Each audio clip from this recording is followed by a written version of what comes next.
Welcome to 9 vibes news.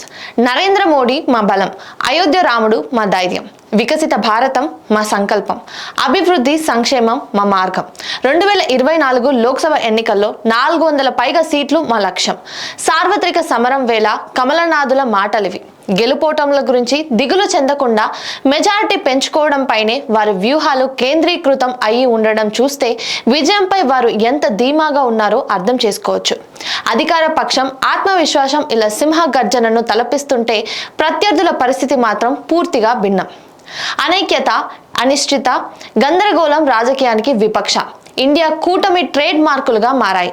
Bharatiya Janata party నేతృత్వంలోని NDA ఎన్నికల ప్రయాణాన్ని నల్లేరుపై నడకలా చేస్తున్నాయి. మన రామ్లల్లా ఇకపై టెంట్లో ఉండాల్సిన అవసరం ఏమాత్రం లేదు. మన రామ్లల్లా దివ్యమైన ఆలయంలో ఉంటారు. రామాలయం కట్టేశారు కదా, ఇకపై మీ కార్యాచరణ ఏంటి అని ప్రతి రామ భక్తుడిని, ప్రతి భారతీయుడిని అయోధ్య అడుగుతోంది. తర్వాత ఏంటి?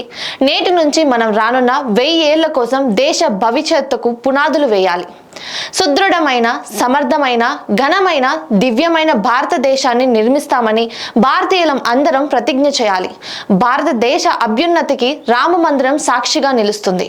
2024 జనవరి 22 ఓ తేదీ మాత్రమే కాదు, నవశకానికి నాంది. అయోధ్య రాముడి ప్రాణ ప్రతిష్ఠ తర్వాత ప్రధానమంత్రి నరేంద్ర మోడీ చేసిన 36 నిమిషాల ప్రసంగంలోని కీలక అంశాలివి.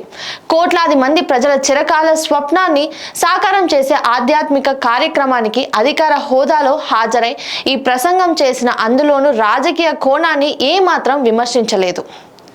లోక్సభ ఎన్నికలకు ముందు ప్రజలకు చేరువయ్యేందుకు అయోధ్య రామాలయ ప్రాణ ప్రతిష్టను బ్రహ్మాస్త్రంగా మలుచుకుంది బీజేపీ. గుడి ప్రారంభోత్సవానికి 11 రోజుల ముందు నుండి దీక్ష చేపట్టారు మోడీ. కొబ్బరి నీళ్లు మాత్రమే తాగుతూ నేలపై నిద్రిస్తూ నిష్టగా గడిపారు. దేశవ్యాప్తంగా ఉన్న వివిధ రామాలయాలను సందర్శించారు. ప్రత్యేక పూజలు చేశారు. కేంద్ర మంత్రులు, బీజేపీ సీనియర్ నేతలు ఇదే బాటలో పయనించారు. ఆలయాలు పరిశుభ్రం చేయడం వంటి కార్యక్రమాలు చేపట్టారు.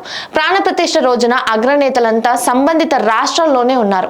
స్థానిక మందిరాల్లో పూజలు, శోభయాత్రలు, అన్నదానాలు, ఎక్కడికక్కడ ప్రాణప్రతిష్ఠ ప్రత్యేక ప్రసారం వంటి కార్యక్రమాలు ఊరువాడ రామనామం మారుమోగేలా చేశారు. పరోక్షంగా ఎన్నికలకు ముందు క్షేత్రస్థాయిలో ప్రజలకు రాజకీయంగా దగ్గరయ్యే ప్రయత్నం చేశారు.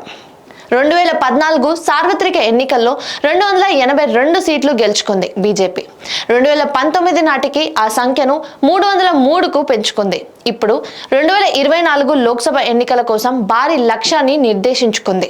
దిగువ సభలోని 543 స్థానాల్లో కనీసం 400 సీట్లు కైవసం చేసుకోవాలనేది కమలదళం లక్ష్యం. ఇందుకోసం ఉన్న ఏ ఒక్క అవకాశాన్ని వదులుకోవడం లేదు. మోడీ ప్రజాకర్షణ శక్తి, అభివృద్ధి సంక్షేమ మంత్రం, అయోధ్య రామ మందిరం వంటి అస్త్రాలను సద్వినియోగం చేసుకుంటూనే తెర వెనక పదునైన వ్యూహాలు అమలు చేస్తోంది. సామాజిక సమీకరణాలన్నీ బేరీజు వేసుకుంటూ జేడీఎస్ వంటి పార్టీలను కూటమిలో చేర్చుకుంటోంది. ఇప్పటికే కూటమిలో ఉన్న పార్టీలతో సీట్లు సర్దుబాటుపై చర్చలు జరుపుతోంది. కూటమిలోకి కొత్త సభ్యుల చేరికతో పాటు ఆపరేషన్ ఆకర్ష్ పైన దృష్టి పెట్టింది బీజేపీ. ఇందుకోసం ఆ పార్టీ జాతీయ అధ్యక్షుడు జేపీ నడ్డా ఇటీవల కార్యాచరణ ప్రారంభించినట్లు తెలిసింది. నేతల చేరికల బాధ్యతలను ప్రధాన కార్యదర్శులతో కూడిన కమిటీకి అప్పగించినట్లు సమాచారం. ఇతర పార్టీల్లోని కీలక నేతలు, సిట్టింగ్ ఎంపీలను బీజేపీలోకి తీసుకొచ్చే విషయాన్ని ఈ కమిటీ పరిశీలిస్తుంది.